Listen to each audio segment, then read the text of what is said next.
बोल गणेश भगवान की। आपका स्वागत है गीता के दूसरे अध्याय में। कृपया करके दूसरा अध्याय सुने और दया दृष्टि बनाए रखें और शांति बनाए रखें। आपके पितरों को भी मोक्ष मिलेगा और आपको शांति मिलेगी।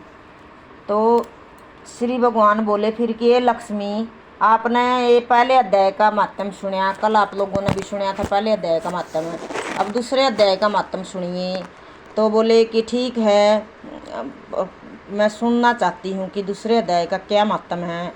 बोले एक अयोध्या में एक ब्राह्मण रहते, दक्षिण दिशा में एक वेदता नाम का ब्राह्मण के पूर्व तंत्र नाम का एक नगर में श्रीमान देव शर्मा नाम का एक विद्वान ब्राह्मण रहते थे। वे अतिथियों के पूजन स्वशील वेद शास्त्रों के पढ़ने वाले थे, अनुग्रह करने वाले और तपस्वियों की सदा प्रिय थे। उन्होंने उत्तम दारों के द्वारा अग्नि में हवन करके दीर्घकाल तक देवताओं को संतुष्ट किया, परंतु उन धर्मात्मा ब्राह्मण को कभी सदा रहने वाली शक्ति नहीं मिली। वे कि सब कुछ करता शांति नहीं मिली, तो वह परम कल्याण तब का ज्ञान प्राप्त करने की इच्छा से प्रतिदिन सामग्री के द्वारा सत्य संकल्प के तपस्वियों की सेवा करने लगे। तो एक दिन इस प्रकार आचरण करते करते उनके बहुत समय व्यतीत हो गया। तो एक दिन वे बहुत से ऋषि वहाँ आए। तो उन्होंने पूछा, भाई मैं शास्त्र भी पढ़ता हूँ, मेरे को बहुत ज्ञान भी है, लेकिन फिर भी मेरे को शांति नहीं मिल रही। तो उन्होंने कहा, भाई ये बात तो देखो, आप जाके उसी से पूछिए, परमानंद चित्त वाले बोले जिसने ये ज्ञान प्राप्त किया है। बोले देव शर्मा सुपुत्र ग्राम में वह निवास करता है। मित्रवानु जो बकरियों को चराता है, पश्चिम दिशा में रहता है, वह तुम्हें उपदेश देगा। तो बोला कि ठीक है, मैं जा रहा हूँ। यह सुनकर देव शर्मा ब्राह्मण ने के चरणों की वंदना की और समुद्री शिला सोलपुर गांव में पहुंचकर उसने उत्तर भाग में एक विशाल वन में देखा वन में नदी के किनारे एक विशाल शिला पर मित्रवान बैठा था। भाई बकरियां चरा रहा था, वो बकरियां चरा, जिसको शुद्ध कर्म है भाई, जिसका भले ही वो बकरी चराए कुछ भी करे, लेकिन जिसने सब कुछ शांति प्राप्त कर ली, उसको कोई चीज़ की चिंता नहीं है।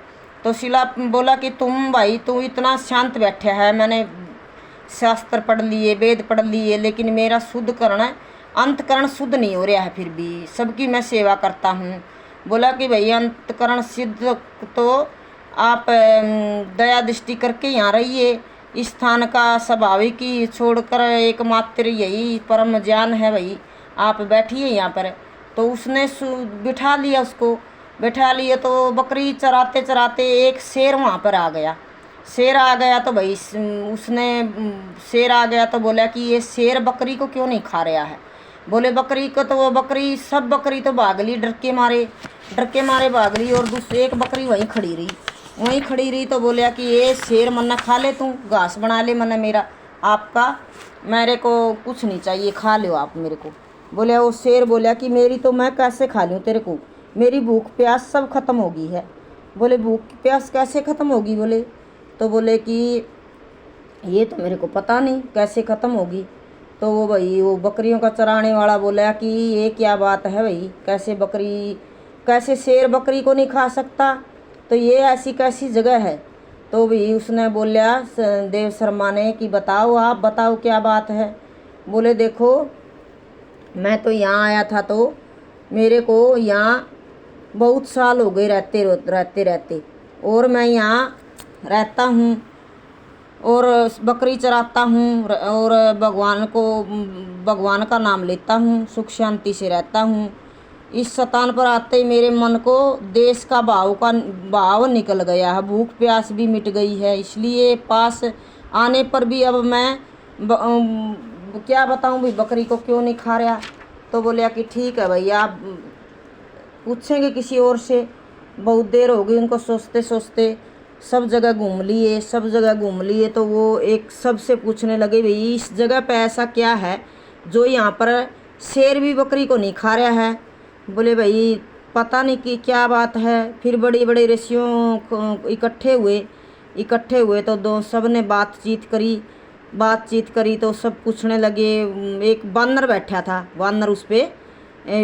बानर बैठा था तो उसने पूछने लगे कि ये वानर राज, इस विप्र को बहुत दिन हो गए भटकते भटकते, आप बताइए कि क्या बात है। वानर राज आदरपूर्वक कह रहे हैं कि सुनो, विषय में तुम्हें प्राचीन वर्तु इतना क्या बात है कि यहाँ पर कोई भी जैसे बकरी शेर बकरी को नहीं खा रहा, और सांप हैं, मोर हैं, और भाई किसी को भूख प्यास नहीं लग रही, ये क्या बात है। तो बोले कि भाई वानर राज बोला, सुनो विप्र जी, आप सुनिए, मेरी बात सुनिए, ये मैं आपको ध्यान से सुनिए, मैं सुनाता हूँ आपको यहाँ की क्या बात है। यहाँ सब जो भी आते हैं उनका शुद्धकरण हो जाता है, उनको शांति मिल जाती है। यहाँ के सुख भोग के वो इस नगर से के जो इस नगर में पैरों भी रख देता है ना, उसके तो सब पाप मिट जाते हैं। बोले अच्छा, ऐसी क्या बात है कि यहाँ के सब पाप मिट जाते हैं। तो बोला कि यहाँ आदरपूर्वक सुनिए मेरी बात। यहाँ एक ब्राह्मण रहता था और उसने यहाँ पर गीता के दूसरे अध्याय का पाठ किया था। दूसरे अध्याय का जो पाठ करता था, एक मंदिर है वहाँ, देखो आप उसकी उस तरफ है, वन में एक मंदिर है शिव जी का, और शिव जी के मंदिर में उन्होंने स्थापना की है। मंदिर में उनकी ओर देखा तो भाई ब्रह्मा जी का स्थापित किया हुआ एक शिवलिंग है। उस पूर्व काल में यहाँ सुकमा नाम का एक बुद्धिमान ब्राह्मण रहता था, जो तपस्या के संलग्न होकर इस मंदिर पर उपासना करते थे। वे वन में फूलों का संग्रह कर लेते और नदी के जल में पूर्व जन्म पूजनीय भगवान शंकर को स्नान कराकर उसी से उसकी पूजा किया करते थे।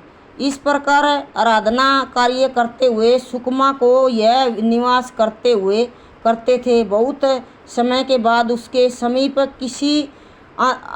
किसी भाई को आ गया, अतिथि आ गया। अतिथि का उसने सुकमा ने भोजन करा लिया, फल दूध सब दिए, अतिथि को अर्पण कराए।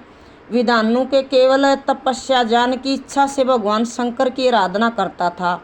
आज इस आराधना का फल बोला कि मैं शंकर भगवान की आराधना करता था, आप आ गए, बहुत अच्छे ब्राह्मण हो आप, आपके आने से मेरे सब कष्ट मिट गए।